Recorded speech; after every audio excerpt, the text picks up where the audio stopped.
Bueno, Vamos a presentar a la doctora María del Carmen Jové.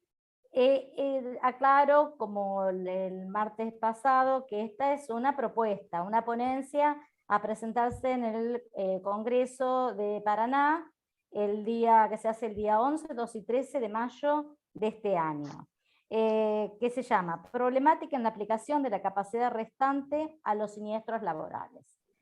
Todo tuyo, María del Carmen. bien. La aclaración, ¿me escuchan bien? Sí. Bueno, Sí. fantástico. La aclaración es que es una ponencia en curso de elaboración. En vez de producto en curso de elaboración, es ponencia en curso de elaboración. Con lo cual van a ser bienvenidas las críticas. El título es un poco largo, pero es ejemplificativo de lo que va a tratar. Si a alguien se le ocurre un título mejor, me lo hace saber. A diferencia de lo que yo suelo hacer, que a mí no me gusta leer, me gusta hablar, pero bueno, como es una ponencia, la voy a leer, porque así se van a ver.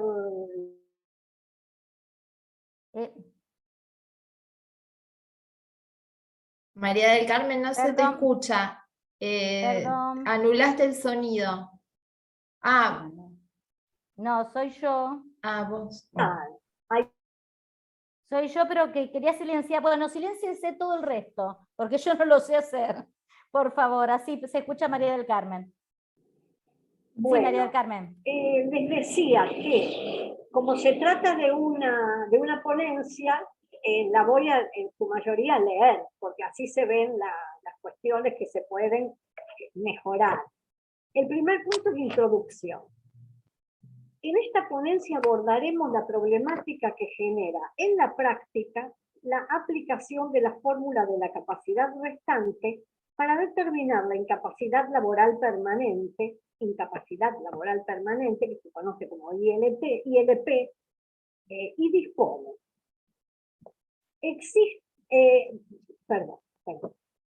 Para determinar la incapacidad laboral permanente producida a raíz de infortunios laborales.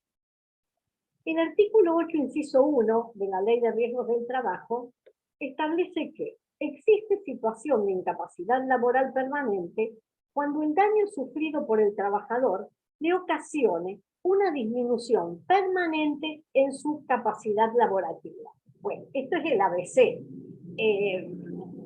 Se indemnizan las incapacidades permanentes. Las incapacidades provisorias tienen otro tipo de prestaciones. Nos ocupa es la determinación de la incapacidad laboral permanente. Para fijar el grado de incapacidad de los trabajadores siniestrados, ya sea que provenga de un accidente de trabajo o de una enfermedad profesional, el inciso tercero del artículo 8 que les mencionaba dice: será determinado por las comisiones médicas de esta ley, sabemos que también puede ser con pericia médica, ¿cierto?, en un juicio, en base a la tabla de evaluación de las incapacidades laborales que elaborará el Poder Ejecutivo Nacional y ponderará, entre otros factores, la edad del trabajador, el tipo de actividad y las posibilidades de reubicación laboral. El PEN lo concretó mediante la tabla de evaluaciones de incapacidades laborales que fue aprobada mediante decreto el 659 de 1996. Es un decreto viejo, hecho muy próximo al dictado de la 24557. Está publicado en el Boletín Oficial del 27 de junio del año 96. Entonces, para evaluar las secuelas de un siniestro laboral, se creó una escala numérica del valor funcional de cada órgano, aparato o sistema del cuerpo humano. Es una escala numérica. Luego de haber sufrido el trabajador una pérdida, ya sea anatómica o funcional. La doctrina ha dicho al respecto: la valoración de la capacidad laborativa perdida se basa en el criterio que la magnitud de la incapacidad física para todas las eventualidades provocadas por secuelas de los accidentes de trabajo o de las enfermedades profesionales se deriva de la consideración de otorgar un porcentaje de pérdida relativa a cada función completa del órgano o sistema afectado, en relación a la capacidad física. Perdón que tengo la hoja pegada. A la capacidad física completa de una persona sana, que es obviamente el 100%, sobre la cual se establece el grado de incapacidad física según la intensidad del deterioro de la función del órgano o sistema correspondiente, sin ningún tipo de ponderación, porque los factores de ponderación se aplican aparte. El que quiera ampliar el tema, y yo acá hago la cita en la ponencia, esto surge del libro de Rubinstein que trata las tablas de los códigos de incapacidades laborativas y los baremos nacionales y extranjeros. Para dar un ejemplo, una de las incapacidades más grandes que se generan es la pérdida de un ojo. La pérdida de un ojo es alrededor del 42%, o sea, un obrero por perder un ojo sobre el 100% tiene un 42% de incapacidad. A eso se refiere esta tabla. Las pautas para establecer a esta cita que hago le agrego, porque habla solo de incapacidades físicas, que esta tabla del decreto 659 también contempla incapacidades psíquicas. Este es un agregado que le hago porque los autores ahí no lo contemplan. Las pautas para establecer la incapacidad laboral se determinan a través de una escala matemática que permite la aplicación sistemática y equitativa a todos los casos que resultan de similares características. Las tablas normalmente para una incapacidad, por ejemplo, qué sé yo, cervicalgia, entre un 5 y un 15. Si es le da al médico que lo trata, porque no todas las pérdidas tienen la misma intensidad o el mismo perjuicio para el trabajador. Entonces se la estima. No todos los baremos tienen porcentajes fijos, la mayoría tiene entre un mínimo y un máximo.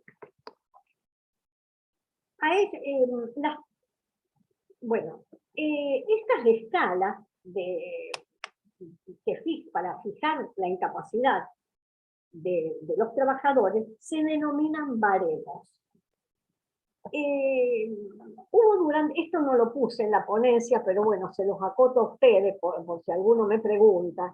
No la puse para no hacerla tan larga.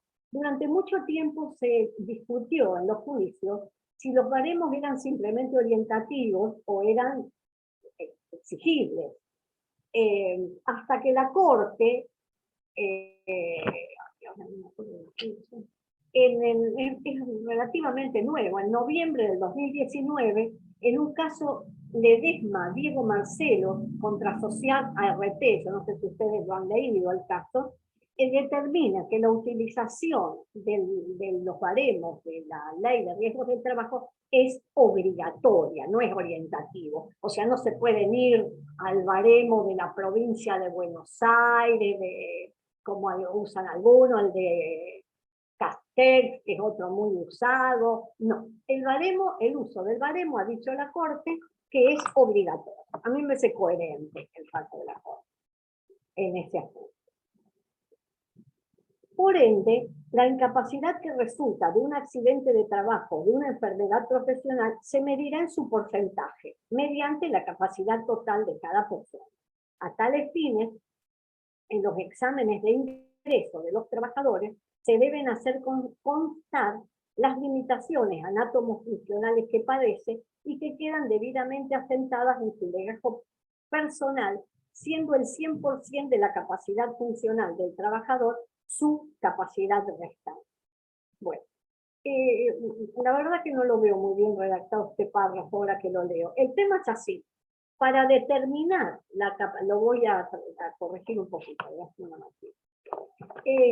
para determinar la incapacidad de un trabajador, lo primero que debe analizarse es si el trabajador presenta una incapacidad previa. Esta incapacidad previa puede venir de dos fuentes. Puede venir de un empleo anterior, en cuyo caso, en el legajo de médico, legajo personal, perdón, de cada trabajador o trabajadora, como dijiste ahora, se debe asentar. Por ejemplo, tuvo tal patología que le ocasionó un 10% de incapacidad. Puede ser que también con un mismo empleador el trabajador tenga siniestros múltiples. Esto es más que frecuente. Y un accidente y después una enfermedad profesional, eso diría que es la regla, que tenga más de un siniestro. Nosotros nos damos cuenta porque la compañía cuando ve un mismo actor se lo manda a un mismo estudio. Entonces ahí te das cuenta que son frecuentes los siniestros. A esos fines, a las incapacidades previas y a los siniestros sucesivos, es donde mayor importancia tiene la aplicación de la fórmula de la capacidad restante. Esa es la introducción. El punto 2 es la capacidad restante siniestro sucesivo. El artículo 45 de la Ley de Riesgos del Trabajo, que se titula Situaciones Especiales, establece que encomiéndase al Poder Ejecutivo de la Nación el dictado de normas complementarias en materias de, y en el inciso C, consta sucesión de siniestros, que es el caso que nos ocupa. El decreto 659/96, que ya mencioné, en el ítem criterios de utilización de las tablas de incapacidad laboral, prevé lo siguiente. La incapacidad que surgiere de una enfermedad profesional o de un accidente de trabajo se medirá en porcentaje de la capacidad funcional total del individuo. En los trabajadores que en los exámenes de ingreso se constaten limitaciones anátomo-funcionales, estas deberán ser asentadas en su legajo personal, pues lo que yo les contaba, siendo el 100% de la capacidad funcional del trabajador su capacidad restante. Esto implica, esto es todo el decreto, es textual. Esto implica, por lo tanto, que para la evaluación de la incapacidad de un trabajador afectado por siniestros sucesivos, retengan este concepto porque después lo vamos a elaborar, se empleará el criterio de la capacidad restante. Es decir, que la valoración del deterioro se hará sobre el total de la capacidad restante. Me parece que es que tendría que ser un poquito más concisa y más precisa esta norma. Y después varios fallos lo dicen. Como ven, bueno, y acá no la había agregado todavía porque no sabía si me iba a pasar con las páginas, pero lo voy a poder agregar. Este artículo 45 de la Ley de Riesgos del Trabajo, que habla de la sucesión de siniestros, es reglamentado por el decreto 491/97. El artículo 14 de ese decreto es reglamentario justamente de este artículo 45 inciso 6. Y dice así: en caso de sucesión de siniestros, la aseguradora responsable de la cobertura de la última contingencia deberá abonar las prestaciones dinerarias correspondientes a la incapacidad incremental. Es una obviedad esto que dice, porque es una obviedad realmente. Salvo que se diera alguno de los supuestos. Los supuestos parecen escritos en chino, porque hay que leerlos 3 o 4 veces para entenderlos. El primero dice que el trabajador se hubiera encontrado, se hubiera encontrado en situación de incapacidad de carácter definitivo y que además, por la incapacidad integral, correspondiera una prestación dineraria cuya modalidad de pago difiera de la prestación dineraria correspondiente a la incapacidad previa, que sigue diciendo un montón de cosas que no aporta nada, otorgará a su exclusivo cargo la prestación dineraria conforme la incapacidad integral. Yo después de leerlo 5 veces, porque es un trabalengua, entiendo que se refiere a la prestación de pago único, cuando se supera el 50% de capacidad. Eso es lo que interpreto yo. No tuve ningún caso en la práctica donde se me haya presentado como para haberlo estudiado antes de esta ponencia. Con lo cual, después al final de la charla, o si me quieren me interrumpen, si alguno tiene otra versión, no sería versión, otra óptica sobre esto, por favor me la hace saber. Y en la segunda es el caso de incapacidad provisoria, que también es otra obviedad.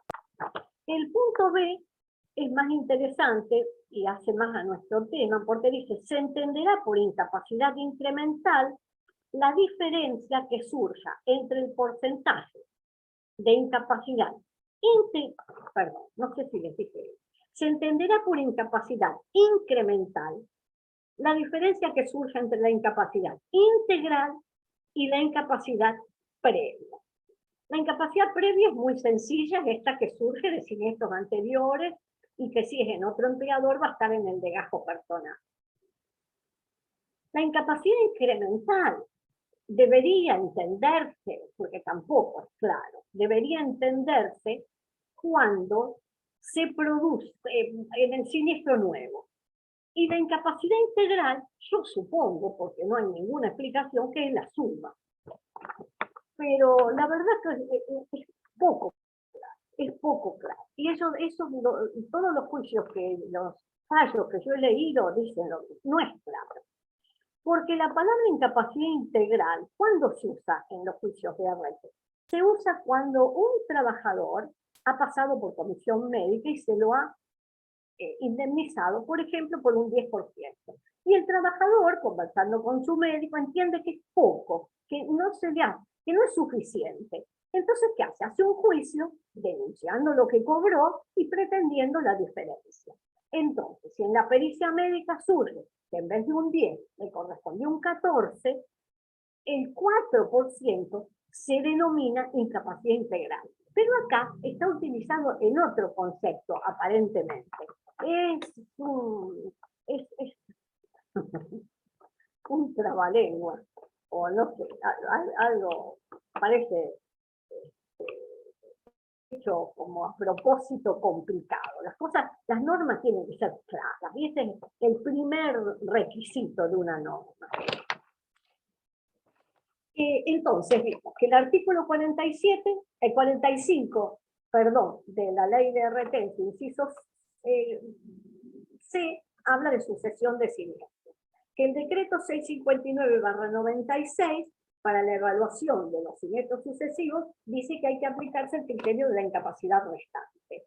Y el decreto 491/97 lo reglamenta.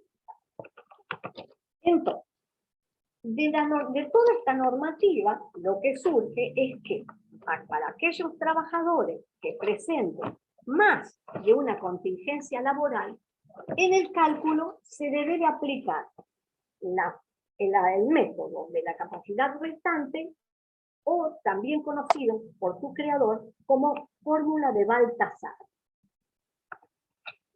Y acá ya encontramos una primera crítica a cómo legislan la capacidad restante. Porque la normativa nuestra la aplica solo a los siniestros sucesivos.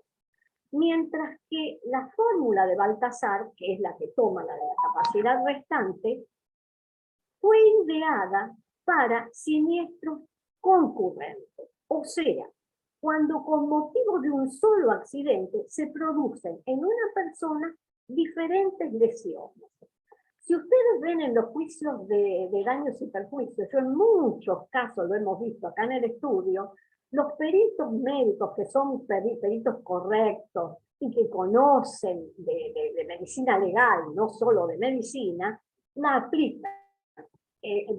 Cuando una persona se lesiona, qué sé yo, en un brazo, se le fractura una pierna, tiene escoriaciones, bueno, se le juntan un montón de incapacidades, allí aplican, porque es lo correcto aplicar la fórmula de la capacidad restante. En mi opinión. Por supuesto que es un tema opinable. El cálculo de Baltasar es llamado así por haber sido ideado por Víctor Baltasar, que fue un científico y médico forense francés que incursionó en muchas cosas. Colaboró en temas de balística, en temas de huellas dactilares, y bueno, y también hizo esta fórmula. Para que ustedes tengan una idea del tiempo por el que se ideó la fórmula, don Baltasar vivió entre 1872 y 1950.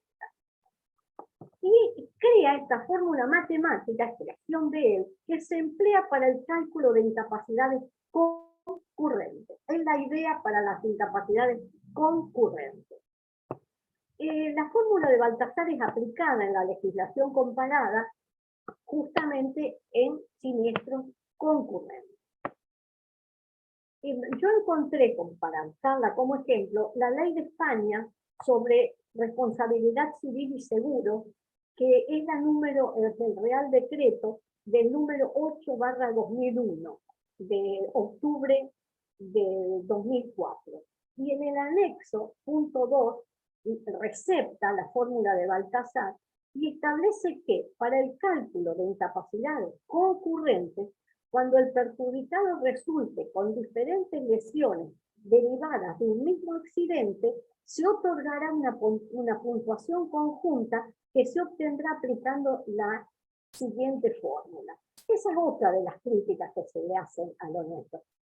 No dice la fórmula, cómo se aplica la fórmula. Y debería decirlo. Yo no los voy a aburrir con la fórmula, pero se comienza con la incapacidad mayor. Si yo tengo en un brazo, producto de un siniestro, un 30%, y en la pierna tengo solo el 10%, se aplica el 30%. ¿Cómo es la fórmula dicha de la forma más sencilla posible? Si yo tengo un 30% en el brazo, esa queda como está, 30%. Pero la segunda incapacidad que tengo, que era del 10%, por la pierna, según 10%, ya mi capacidad no es del 100%, sino que es del 70%. Entonces, la segunda incapacidad se hace el 10% sobre 70%, y en lugar de ser un 10, va a ser un 7%. Y entonces, la incapacidad de la persona no va a ser 40, va a ser 37. Con lo cual, yo diría que es también pura lógica. Hay otra ley posterior de España que modifica en parte la que yo les mencionaba, que es la número 35 de 2015, que reforma en parte el sistema para valoración de los daños y perjuicios causados a las personas en accidentes de circulación, y también aplica la fórmula precitada a las secuelas concurrentes, o sea, eso no lo cambia, en su artículo 91. No lo copié porque hay que tratar de ahorrar hojas en esta ponencia. Solamente lo formulo. Como vemos, la fórmula de Baltasar o de la capacidad restante se aplica cuando existen diferentes patologías que producen incapacidad, aún derivadas de un mismo hecho, de un mismo hecho accidental, y establece que se debe calcular la misma comenzando por la patología, esto ya se los dije, que produce mayor porcentaje de incapacidad. La segunda dolencia deberá calcularse sobre el porcentaje de capacidad laboral remanente. O sea, le llaman remanente a lo que yo les decía, tenía un 30%, entonces el remanente de capacidad total es el 70% y no es el 100%. Y ahí pongo un ejemplo que es como el que yo dije. En los tribunales laborales de nuestro país, la aplicación del método de la capacidad restante o de la fórmula de Baltasar ha generado dudas, inconvenientes y dado lugar a pronunciamientos diversos. ¿Por qué? En primer lugar, porque se aparta de la fórmula. Y hay muchos que la conocen a la fórmula. Se la platican, no se ponen a ver tan en detalle. Segundo, no es claro, no es clara la norma reglamentaria. Entonces, como no queda claro, es como que cada uno la aplica como razonablemente entiende que correspondería. Y en el tercer punto trato el gran siniestrado, que también es otra cuestión que no está clara en la ley. En algunos casos, en muchos casos, supongo acá algunos, pero en muchos casos yo he visto que la fórmula de la capacidad restante es aplicada por los jueces conforme fue ideada en su génesis, es decir, a supuestos de incapacidades concurrentes referidas a una misma contingencia. Y doy un ejemplo. Entonces, ¿qué pasa en la práctica? el juez la aplica en baja instancia. Si el abogado laboralista conoce bien, profundamente, que solo, cómo la aplica el decreto 659/96, que solo a los siniestros sucesivos, interpone apelación para intentar que eso se corrija en segunda instancia. Entonces son muchos, eso sí lo he visto un montón de veces. Y después vamos a ver cuando muchas veces tienen que aplicarlo las aseguradoras. Un caso que encontré, que está publicado, es el caso Benítez Marcos Héctor contra Swiss Medical, que es de la Cámara Nacional de Apelaciones, Sala Quinta, es un acuerdo del 26 de octubre del 2020. Traté de buscar sentencias que sean más o menos nuevas. En este caso, la parte actora formula agravio por la utilización, en el caso del método de capacidad restante, toda vez que considera que la misma debe ser empleada solo para aquellos casos en el que existen dos accidentes. Este es uno de los casos que yo les mencionaba, pero hay mucha jurisprudencia en este tema. Y acá me gustó lo que la Cámara dice, porque por lo menos yo coincido con ellos, y dice así. Bueno, que el juez de grado aplicó el método de capacidad restante readecuando los porcentajes de incapacidad laboral establecidos en el informe pericial médico. Los readecua. Y concluye.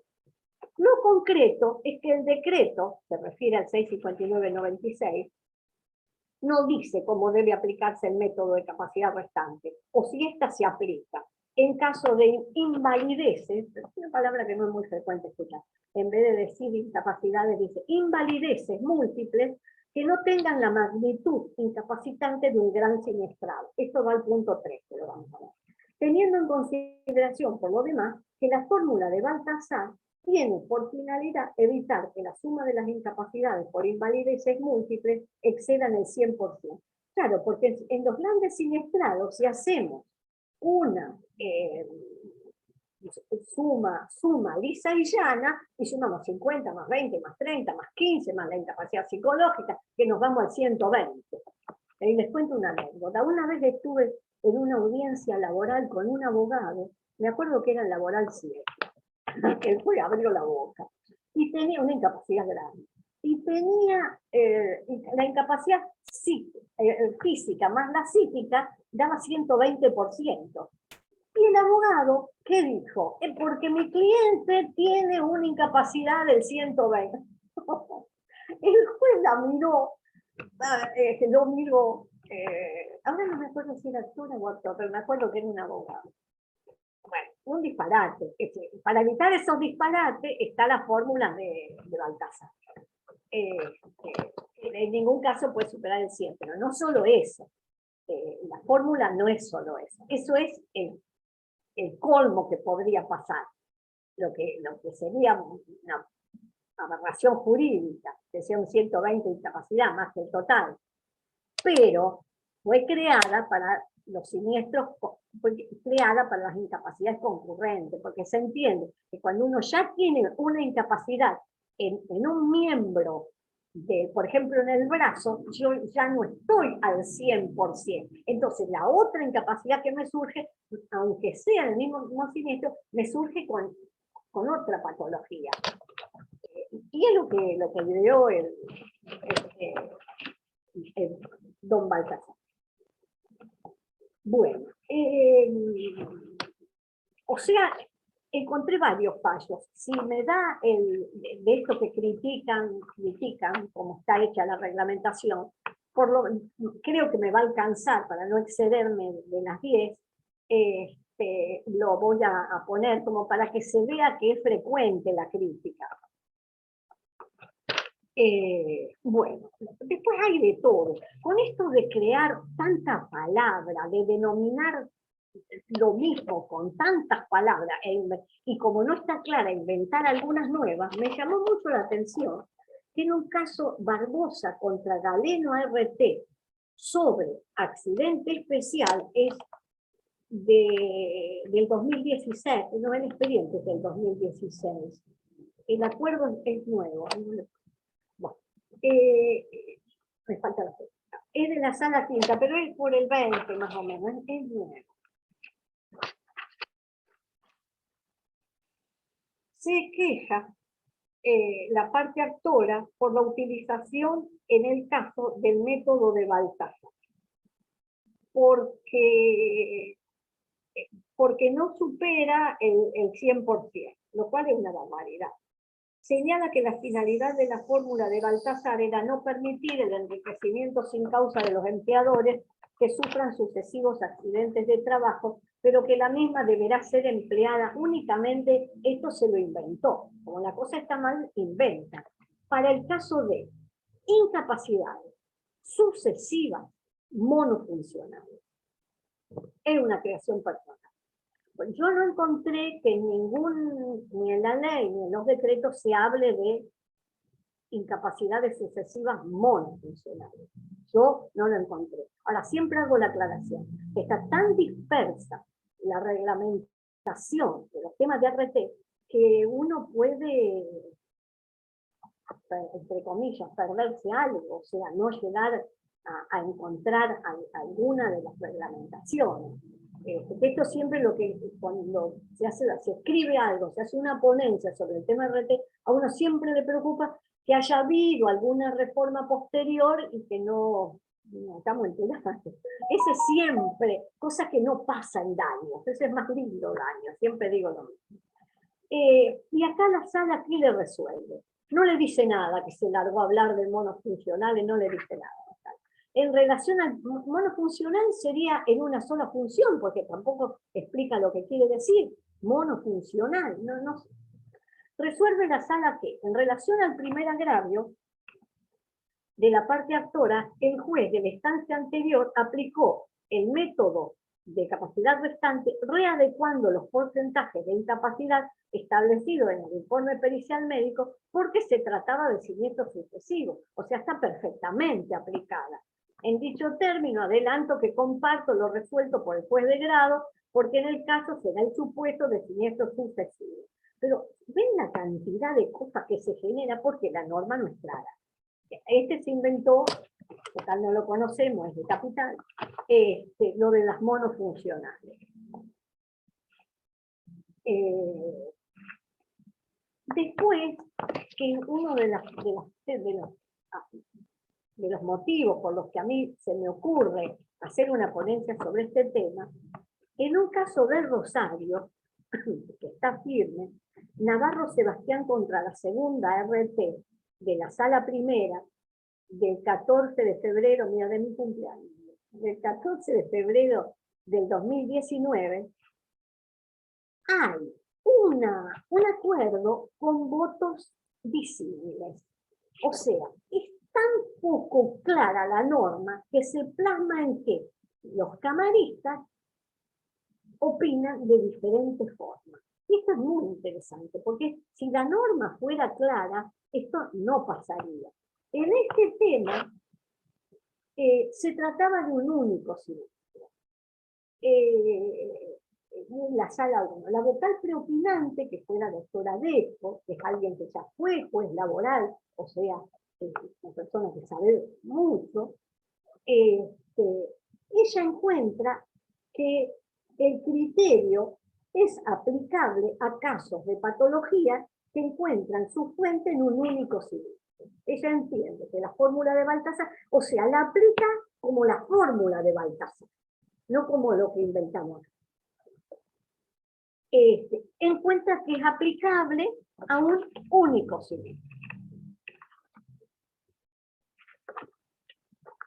El vocal que sigue, el doctor Restovich, entiende que no, que la evaluación de la capacidad restante prevista en el decreto 659/96 está reservado para tratándose de un mismo accidente, solo para un supuesto de un gran siniestrado. Esto lo voy a hablar, no falta mucho, esto lo voy a hablar en el punto que sigue.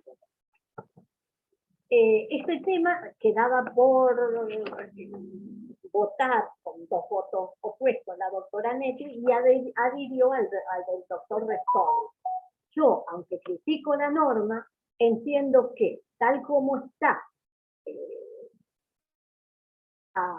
escrita, tal como está legislada, es correcto el voto de la mayoría. Lo que pasa es que esto debería corregir. Y el punto último, gran siniestrado.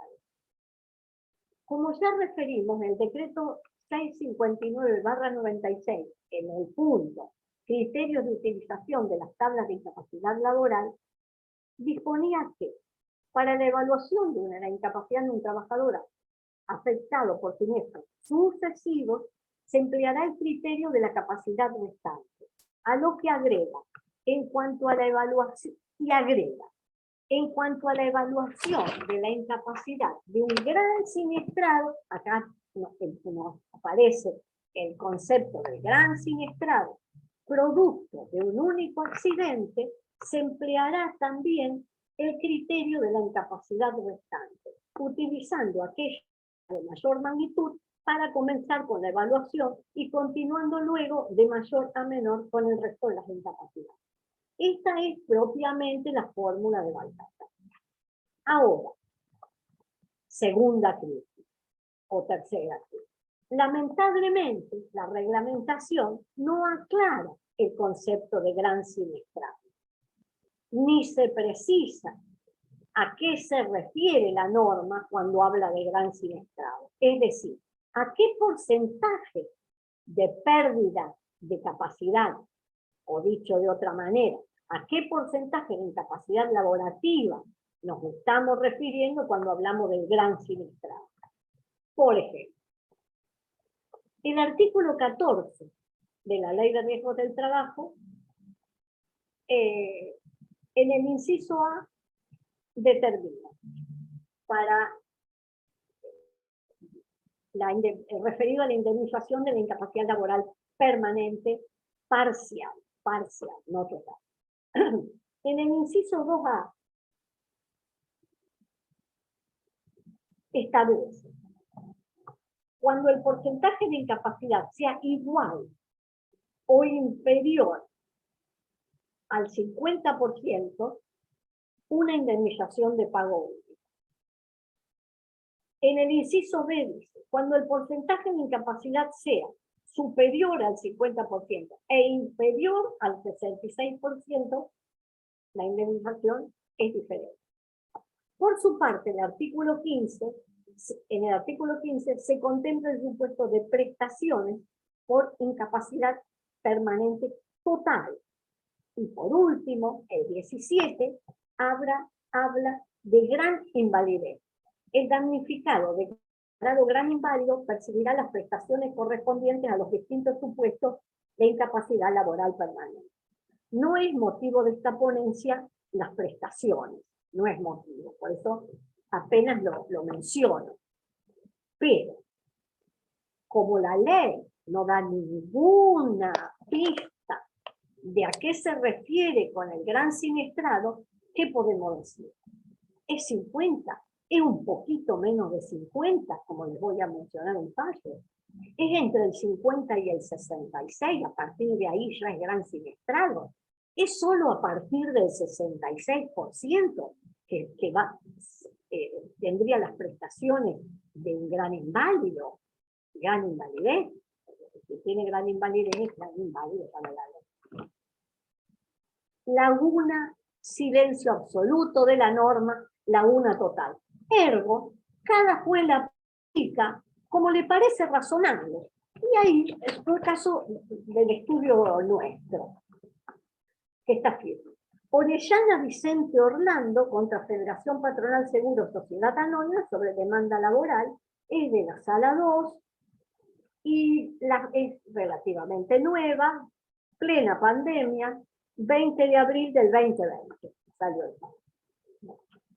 En este juicio tuvo la particularidad de que en baja instancia se admitió solo la incapacidad física, que era del 35%, y no la incapacidad psicológica del 10%, porque se demuestra en la pericia con una claridad meridiana que la incapacidad del actor no tiene nada que ver con la parte laboral del mismo. Pero, la Cámara entendió que sí. La verdad, yo le pedí instrucción a la compañía para presentar un recurso de inconstitucionalidad, pero obviamente son cuestiones de ponderación de pruebas. Lo más seguro es que ni lo abrieran al recurso, pero como a mí me indignó, porque era tan clara la pericia. Pero bueno, la Cámara la abrió. Y no lo hicimos, porque entendimos tanto la compañía como yo que no iba a prosperar, que era perder el tiempo y después. Entonces, en este caso, agrega la sala 2. Resta aclarar que debido a que del mismo accidente derivaron distintas patologías, para el cálculo de la incapacidad del trabajador derivada de un siniestro, mismo siniestro, corresponde aplicar la fórmula de Baltasar, tal como establece el decreto 659/96, en cuanto a la evaluación de la incapacidad del gran siniestrado producto de un único accidente, se empleará también el criterio de la capacidad restante. Y yo me agarraba la cabeza. Digo, si algo que hayan querido hacer algo medio salomónico, le doy la incapacidad, pero le pongo un poquito menos, porque no llega al 50%. Estamos hablando de considerar a un gran siniestrado, alguien que tiene, haciendo la suma, ni siquiera todavía aplicando porque es más fácil para decírselo, de un 35 más un 10, que va a ser menos de esto, una vez aplicada la fórmula, tengo 45, o sea, ni siquiera llega al 50.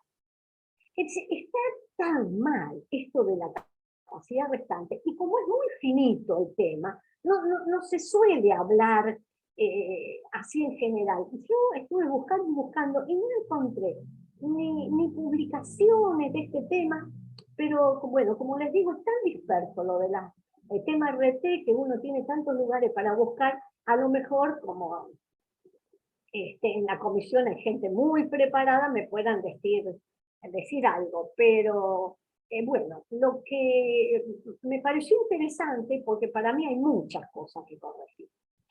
Las conclusiones las tengo que pulir, pero propongo que de ley referenda se tenga en cuenta o en consideración lo siguiente. Yo no encuentro razón valedera ninguna para haberse apartado la normativa vigente en materia de riesgo del trabajo de la aplicación de la capacidad restante a todos los accidentes de trabajo y enfermedades profesionales, ya sea que provengan de un mismo siniestro o de un siniestro sucesivo. Aún, para aclarar un poco, que no tengan la magnitud de un gran siniestrado. Una futura reforma en este tema podría generar cuestionamientos por el principio protectorio del trabajador, o sea que podría ser que este sea un problema que no tiene solución. Hecho mal del bajo, mal.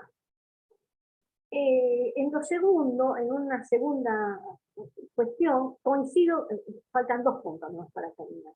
Coincido con lo expuesto en el caso Benítez, que yo les conté, que el decreto no especifica cómo debe aplicarse el método de la capacidad restante en el caso de lesiones múltiples, eso es muy criticable. Y encontré, después de haber escrito eso, encontré otro y lo voy a agregar. Voy a agregar 2 casos. Tercero, y la parte más importante porque genera, uno cree que la incapacidad, que el gran siniestrado es quien tiene del 66 en más, otro cree que el que tiene del 50 en más, otro que si le parece que es más o menos grande, si ya tiene 40, 40 y pico también, es un disparate. Eso sí que hay que, es la parte más criticable de la norma. Y finalmente digo que la precisión de todos los puntos referidos redundaría en reducir la litigiosidad que ocasiona la indefinición de la normativa y obliga a las partes a agraviarse por la aplicación o no de la fórmula de la capacidad restante. No está dicho muy claro, pero lo que quiero decir que si en primera instancia ya se resolviera, no obligaría a las partes por este tema a ir a segunda instancia. y asimismo contribuiría a pronunciamientos judiciales uniformes en la aplicación de la fórmula de Baltasar y no ver algo tan disperso. Bueno, amigos, esa es la ponencia que se me ocurrió a mí, que está, le falta una última pulida, pero ya está. Quería pulir un poquito más el tema conclusiones, que es lo que uno deja para el final, pero con esto yo la mando para el Congreso. Me pareció muy linda tu ponencia, María del Carmen. Bueno, gracias. Yo la verdad que viste que no hago laboral, pero bueno, yo nunca se me hubiera ocurrido que alguien que tiene menos del 50% se puede considerar un gran siniestrado, digamos. Pero si yo no interpreté mal, vos decís que se aplique en todos los casos, así que no sería ni necesario aplicar un porcentaje para considerarlo gran discapacitado o no, o tiene alguna otra implicancia que sea gran discapacitado. No, que sea gran discapacitado no tenía más remedio que ponderarlo por este caso que les conté. Claro, yo, bueno, sí. que yo hice pero esfuerzo si para que no se aplique a reírme. todos, No, sí, yo dije que la fórmula del creador de la fórmula, que fue Baltasar, por eso se llama la fórmula o el cálculo de Baltasar, la ideó para todos los siniestros con lesiones múltiples, a los que él llamó siniestros concurrentes. Yo no veo razón jurídica ninguna, no veo nada razonable para haber dicho no se la aplica, nos apartamos de la fórmula de Baltasar y la aplicamos solo a los siniestros sucesivos y al gran incapacitado. Ahora, ¿qué diferencia hay? Que yo en el mismo siniestro me haya por lastimarme el brazo y la pierna, tenga un 40 o que tenga en el mismo siniestro, o que tenga un 30 antes y después un 10 en la pierna. No digamos, repugna a la razonabilidad de esta norma. Otra cosa que te quiero decir antes de irme, porque ya me tengo que ir, una idea que se me ocurrió a mí, porque se me alargaba mucho con los fallos, lo puse en letra 9, abajo, en cita. Entonces, puse, digamos, en el texto, y puse algunos ejemplos como para no irme tanto. Como verás, si se me llega a ir, claro, como cita. Si se me llega y lo mismo podés poner como cita. En realidad fue idea de Roberto, pongámoslo como cita. Como cita también podés poner el artículo ese que es bastante largo. El artículo, sí. Yo no, como estoy y no la miro más y la mando, porque vieron que las cuestiones, nosotros no somos matemáticos, que llegamos a la fórmula perfecta y ya está. Lo jurídico es mejorable, es perfeccionable. Entonces como que no termina nunca, encontré otra cosita y me dio ganas de agregar. Entonces la voy a mandar, me voy a escribir creo que mañana y la mando. Y no la miro más. Escúchame, otra cosa que le quiero decir antes de irnos, no sé si ya se lo dije en el chat. Pongan miembro del Instituto de Derecho del Seguro del Colegio de Abogados de Rosario después del nombre, porque viste, hacemos chapa con eso. Sí, bueno. No se olviden de ponerlo así. Y si alguno tiene dificultades para inscribirse, para pagar, como tuve yo, se puede hacer por transferencia. Yo le paso lo que me pasaron ellos. Perfecto. Porque yo no pude hacerlo por la página, no lo pude hacer de ninguna forma. A lo mejor ustedes lo hacen. Ellos me pasaron un CDU para que hiciera una transferencia. ¿Hablaste por teléfono? No, fue todo por ese WhatsApp del hotel. Todo fue por ahí. Porque viste que hay en la página, tenés algún problema y te solucionan todos los problemas. Bueno, yo andaba por ahí. Y eso me lo solucionaron. Bueno, me voy a fijar. Sí, porque... María del Carmen. Sí. Hay una pregunta acá. Sí, cómo no. A ver. Que dice, te consultan cómo quedó la cuestión con los siniestros sucesivos? ¿Cómo quedó? La cuestión con los siniestros sucesivos. No, con los siniestros sucesivos se aplica siempre la fórmula de la capacidad restante, porque es lo único que es clara la norma. Siempre en siniestros sucesivos se aplica la capacidad restante porque lo dice expresamente y eso sí, con muchas, las críticas van por otro lado, pero a siniestros sucesivos se aplica siempre la fórmula de la capacidad restante. Yo alguna vez lo omiten en primera instancia, pero en cámara se corrige siempre. Perfecto. No sé si alguien quiere hacer algún comentario o alguna pregunta más. Son casos bastante complejos de analizar el tema de la capacidad con los siniestros grandes, precisamente. Sí. Yo tuve casos así de accidentes en ruta donde había muchas incapacidades y por supuesto todas superaban, si sumabas todas, superaban ampliamente el 100%. Y aplicando esto sobre la incapacidad mayor, digamos, a lo mejor en uno que recuerdo de hace varios años atrás, llegó al 98%, aplicando esta fórmula Claro, Baltasar. exacto, Marisa. Ujú. Esa es la principal razón de la norma y la Ujú. principal razón de haber ideado la fórmula, supongo. Ajá. Lo que yo critico es que no se hace una variación y no se la aplica. Resumiéndole, las dos críticas más importantes son que no se aplica tal cual la fórmula fue creada, es decir, al mismo signo. Ujú. La otra, segundo, como encima la norma no es clara, se la interpreta de todas las fórmulas habida y por haber.